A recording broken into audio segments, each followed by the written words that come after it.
more than 50 extra-regional warships of extra-regional forces remain deployed in the Indian Ocean region for various missions, including for anti-piracy patrol of the Gulf of Aden, and the wider Indo-Pacific also has significant naval presence.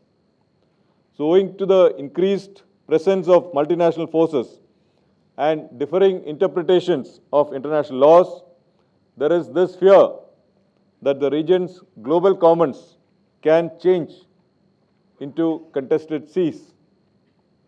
This contestation of the sea can have adverse consequences for security, physical, social, as well as economic.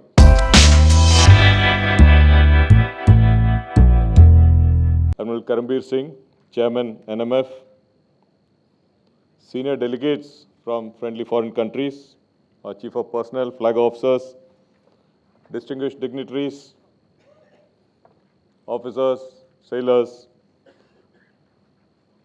friends from the media, ladies and gentlemen. At the outset, I would like to express my gratitude to all of you for participating in this 2023 edition of the Indo-Pacific Regional Dialogue and for sharing your time, insights, and ideas. It's indeed a matter of great honor to have the Honorable Vice President amongst us today, and I'm very grateful to him for having taken time out from his extremely busy schedule to grace this occasion. Maritime outreach and cooperation are key enablers for like-minded nations to work together with common purpose towards collective growth and prosperity. The Honorable Vice President's presence here is apt recognition of the significance attached to the IPRD initiative, driving conversations and partnerships. So conversations such as these are critical to solving the challenges that we collectively face in the region. And in my opinion, there is no better place than Delhi to do this. New Delhi is a fascinating confluence of culture, cuisine, and chronicles. And we are now adding conversations to this mix as we get together to exchange ideas and thoughts at the IPRD. So Bharatiya Nausena and our knowledge partner, the National Maritime Foundation, are most enthused with this opportunity to interact with friends and partners from across the Indo-Pacific on key issues that the region collectively faces. So the theme of the seminar, Geopolitical Impacts upon the Indo-Pacific Maritime Trade and Connectivity, is a subject that highlights the multifaceted linkages between all the 7 pillars of the Indo-Pacific Oceans Initiative, IPOI, including maritime security and trade connectivity and maritime transport. So while the IPOI provides first-order specificity to a country's maritime policy guided by the Sagar vision, this edition of the IPRD seeks to identify second-order specificities that could enable the Indo-Pacific region to remain safe, stable, and secure. So when we speak of the geographical definition of the Indo-Pacific, there are varying interpretations. For Bharat, it extends from the eastern shores of Africa to the western shores of America. For the US, it stretches from the Pacific coastline to the Indian Ocean. But in my opinion, boundaries are not that important when it comes to defining the Indo-Pacific. Notwithstanding the boundaries, the region has remained an expression that defines the contemporary geostrategic world, with Bharat being privileged to be at the core of this defining idea of our times. And as far as the theme of the dialogue is concerned, I will use a few statistics to underscore the significance of trade and connectivity in the region.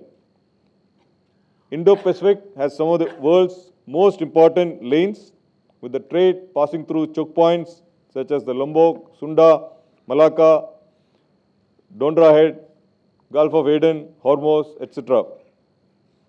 Indian Ocean remains the oldest traveled ocean, dating over 5,000 years ago, recording the first transportation over the Indian Ocean. And the Pacific Ocean remains the next one, the next oldest traveled one, dating as far back as 2,000 years ago. Further, 9 of the 10 busiest ports in the world are in the Indo-Pacific, and in terms of economics, 7 of the top 10 export destinations are in the Indo-Pacific. But how the global trade transits through the maritime trade routes in the region.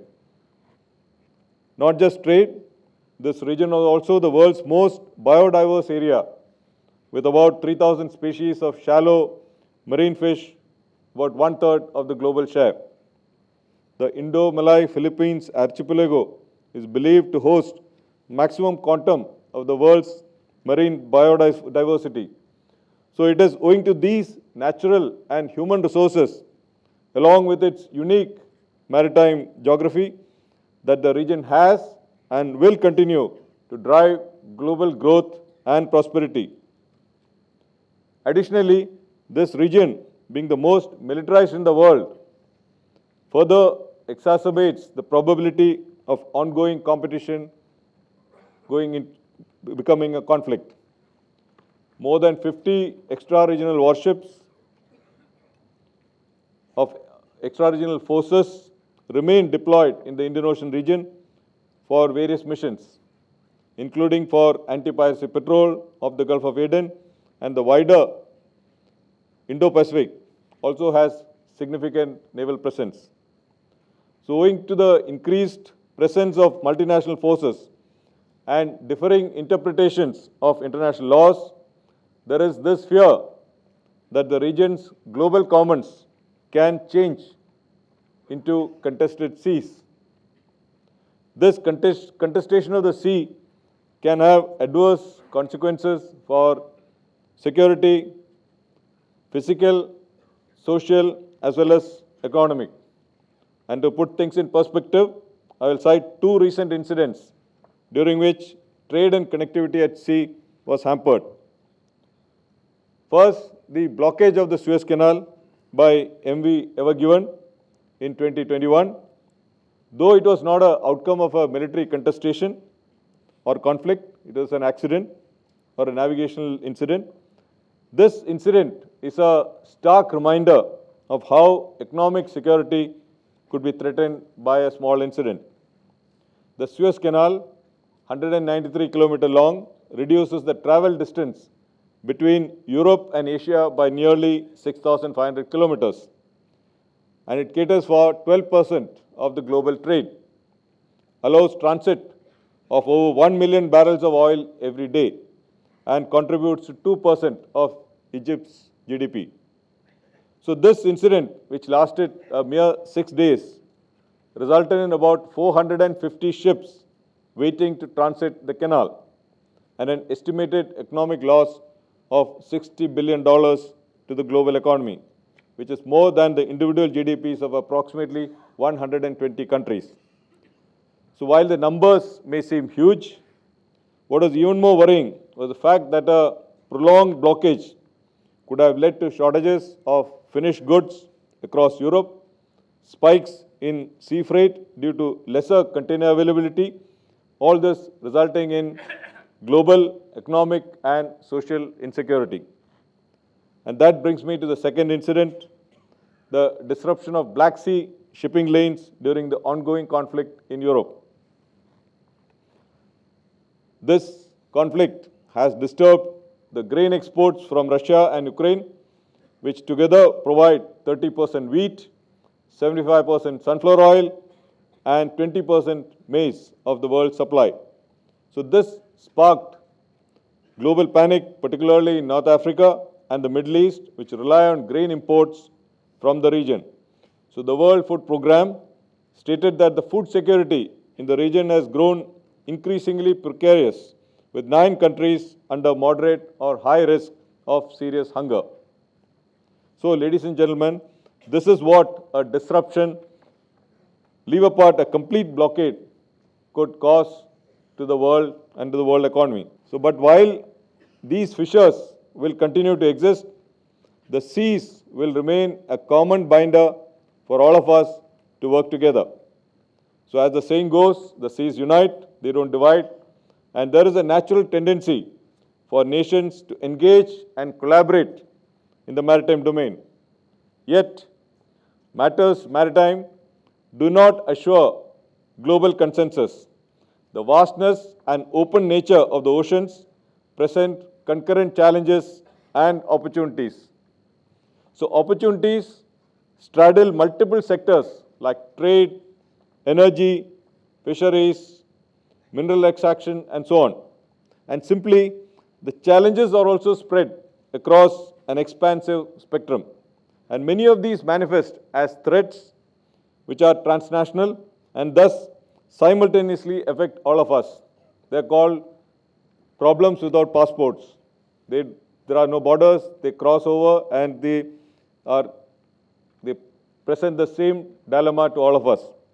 So at the same time, given that resources will never be unlimited, it is virtually impossible for any single nation to ensure security and stability in the maritime domain by itself. The solutions thus lie in working through a cooperative or collaborative system alongside like-minded maritime nations with a commonality and convergence of purpose. So this, to my mind, is no longer merely desirable but essential. So as far as Bharatiya Nausena is concerned, we have prioritized certain elements in our effort to play a more constructive role toward ensuring maritime connectivity across the region. So I will outline three such elements. The first is to support harnessing of the multitude of competencies that are resident amongst each one of our navies or maritime security agencies. To this end, we have prioritized creation of a participative and inclusive ecosystem for everyone to participate as equal partners while tackling common maritime challenges. The recently concluded Goa Maritime Conclave, where 12 navies and coast guards of our immediate neighborhood got together to discuss a mitigating framework for achieving our common maritime priorities. And that's a case in point of how we can cooperate in smaller groups. The second aspect is engaging partner nations to develop interoperability and trust. Trust, as we all know, cannot be searched or it cannot be built in a day, in a week, or even a month. We understand that building trust requires sustained and continued engagement between friends. So initiatives like the IPRD, the Goa Maritime Conclave, are all aimed at fostering such trust. So when we meet, interact, discuss, work and operate together, we not only learn from each other, but also develop trust. The third element, the third and the final element I would discuss today is focusing on the persistent problems faced by the regional navies and the regional nations on a day-to-day basis. So addressing these problems together make the multilateral constructs more output-oriented. So we want to make a real contribution to a freer, more open and increasingly inclusive, rules-based global commons by collaborating with like-minded nations, many of them who are present here. We are traversing now through a contested present into an uncertain future. The future of global commons hinges on cooperative effort of nations. We can accomplish prosperity, security and growth for all only if we collaborate in the maritime domain. So this collaboration must be evolved through mutual understanding of opportunities and challenges. I firmly believe that the world is necessarily a maritime community in a larger sense, and oceans are our common heritage as well as destiny. So in this endeavor, therefore, all of us have a very key role to play. I would like to conclude by taking the liberty to quote our Honorable Vice President at the recent Chanakya Defence Dialogue, where he said that peace is not an option, it is the only way. Its disruption leads to human misery and global challenges. There is a need, therefore, to seek peace at all costs through ideation, advocacy, outreach, persuasion, and dialogues, unquote.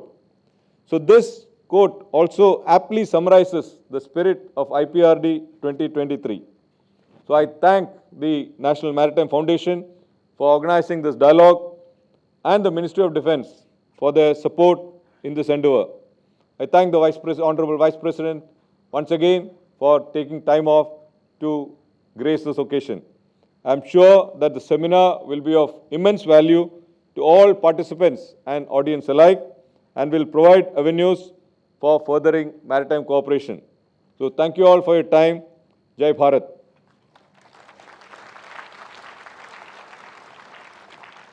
Thank you so much, Admiral.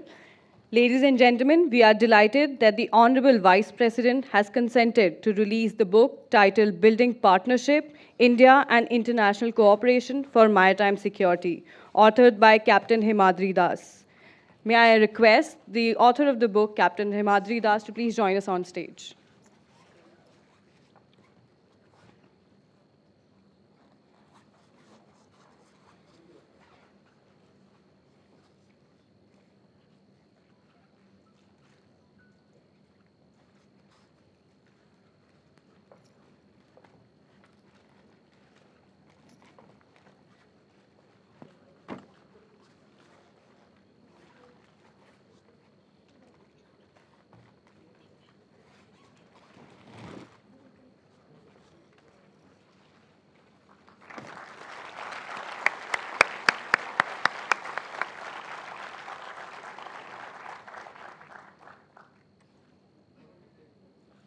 Thank you so much, sir.